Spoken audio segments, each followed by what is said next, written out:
आज मैं आप सभी को सुनाऊंगी बम बम बोले मूवी की कहानी। एक छोटी जिंदगी में छोटी छोटी चीजें कितनी जरूरी है, ये ही कहानी है इस मूवी। एंड तक देखिए, वादा करती हूँ कुछ सीखकर ही जाएंगे। तो चलिए स्टार्ट कर। मूवी शुरू होती है एक पहाड़ी गांव, सब अपने अपने काम पर जाती है। इस मूवी में बेनू के फैमिली के बारे में मैं बताऊंगी। तो बेनू के मम्मी पापा घर में एक दूसरे से बातें कर रही है। तभी खेल कूद कर शाम को बेनू पहुँचता है घर पहुँचते ही बेनू के पापा उससे डांटने लगे, क्यों इतना लेट हुआ, अच्छी तरह से पढ़ाई नहीं करेगा तो जिंदगी में कुछ नहीं बन पाएगा। सो डांटे सुनकर बेनू और उसके बहन रिमझिम पढ़ने बैठता है। दूसरे दिन बेनू की मम्मी पैसा लेने जाती है मैनेजर के पास, पर मैनेजर बेनू के मम्मी के साथ बदतमीजी करने लगता है। वहाँ पर ही उसके पापा भी थे और ये सब देखकर उसके पापा के साथ मैनेजर की हाथापाई हो जाती है और इसके कारण बेनू के मम्मी और पापा को उस फैक्ट्री से निकाल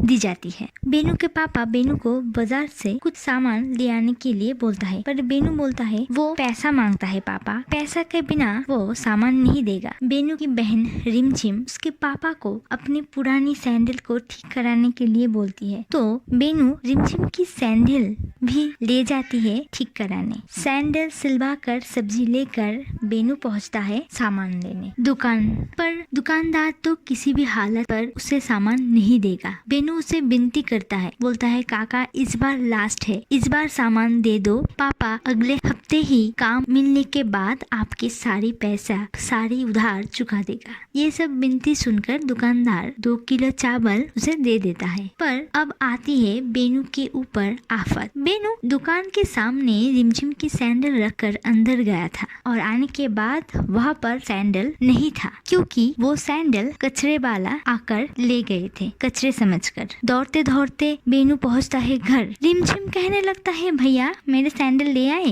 कैसे बने मेरे सैंडल, ये बोलकर देखने ही जाती है। पर बेनू सारी सच रिमझिम को बोल देता है और मम्मी पापा को इस बारे में बोलने को मना कर देता है। फिर से बेनू दौड़ते दौड़ते पहुंचता है बाजार, पर से रिमझिम की पुरानी लाल सैंडल नहीं मिलती। शाम होती है, रिमझिम बाहर आई है किसी काम से, देखती है जहाँ पर उसकी लाल पुरानी सैंडल हुआ करती थी वहाँ पर वो नहीं है। शायद वो सोच रही है कब आएगा उसका फेवरेट सैंडल। दोनों पढ़ने बैठता है। अब बातें हो रही है रिमझिम और बेनू के बीच वो सैंडल को लेकर, क्योंकि कल रिमझिम की स्कूल है और उसके पास और कोई सैंडल नहीं है जो पहन के वो स्कूल जा सके। खैर जो भी हो, दोनों के बीच में एटलीस्ट ये फैसला होता है बेनू के जूता रिमझिम पहले स्कूल में पहन कर जाएगी, आने के बाद वही जूता बेनू पहन कर स्कूल जाएगी। दूसरे दिन वैसे ही होती है, रिमझिम स्कूल से आती है, पर क्या करना, छोटे रिमझिम बड़ी साइज के जूते पहन के दौड़ते दौड़ते भैया के पास आती है और बेनू भी वो जूते पहनकर स्कूल पहुंच जाता है, पर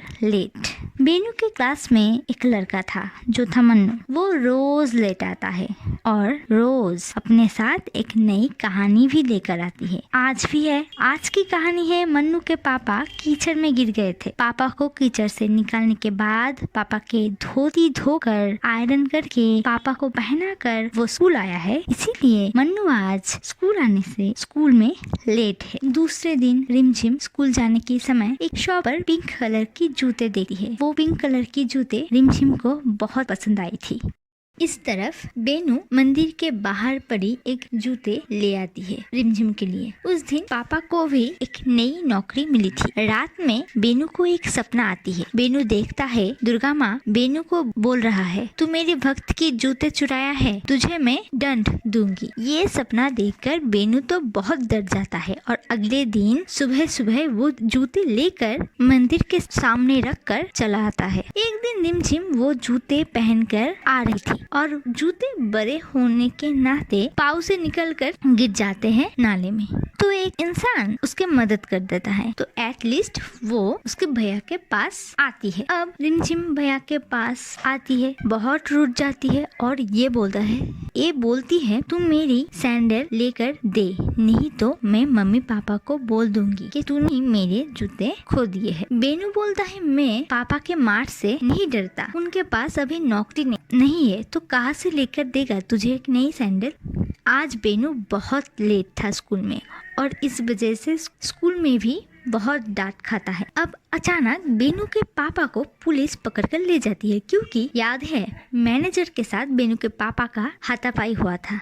तो मैनेजर ही पुलिस में शिकायत दर्ज की है। तो पुलिस कुछ पूछताछ करके शाम को उसके पापा को छोड़ देती है। दूसरे दिन रिमझिम वो पुरानी लाल सैंडल देख पर एक दूसरे लड़की पहनी हुई थी। स्कूल खत्म होने के बाद वो लड़की के पीछे पीछे रिमझिम भी जाती है देखने के लिए उसका घर कहाँ है। दूसरे दिन उसके भैया को लेकर आती है, पर रिमझिम और बेनू देखता है उस लड़की की हालत उनसे भी बुरी थी। तो वो दोनों बेचारा ये सब चुपचाप देखकर घर चला आता है, कुछ नहीं बोलता है वो लड़की को। तरफ बेनू के पापा को जो नई नौकरी मिली थी वो भी पुलिस के लफड़े के वजह से चली गई।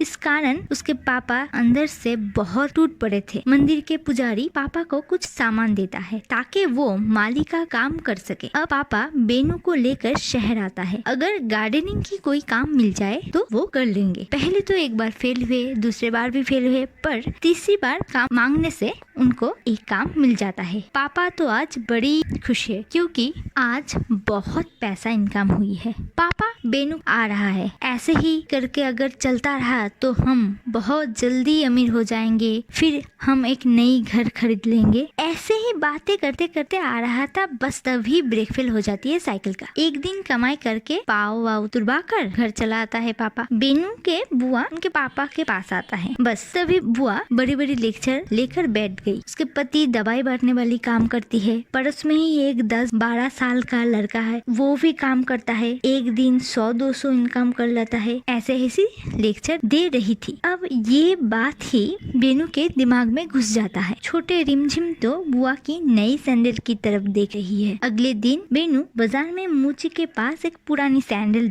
देखती है। तो इसके बाद वो बुआ के घर पहुंचता है। कुछ अगर काम मिल जाए तो कर लेंगे। बुआ के पति एक काम देता है। पहले तो बहुत नाना करता है, पर एक कोई चीज उसे आतंकवादियों के पास पहुंचाना है। बुआ के पति काम के साथ साथ ये एक 100 की नोट तोड़कर देता है और बेनू से बोलता है अपने पास रखने के लिए, और एक खुद के पास रखता है और बोलता है काम खत्म होने से ये आधी नोट उसको दे देगा। सोचकर देखिए, अपनी बुआ के पति बेनू की फैमिली की इतने खराब दिन में भी एक पूरी 100 की नोट उसे नहीं दी गई। जिंदगी तो यही होता है, जब पैसा है तब सब अपना है, जब पैसा नहीं है तो अपना भी सबसे पराया है। यही है जिंदगी। खैर छोड़िए, सब काम निपटाकर बेनू जब वो आधी 100 की नोट लेने के लिए जाता है, तब पुलिस आकर बुआ के पति को ले गई है, वो भी मुर्दा। पुलिस को खबर हो चुका था, वो आतंकवादियों के साथ मिली हुई है।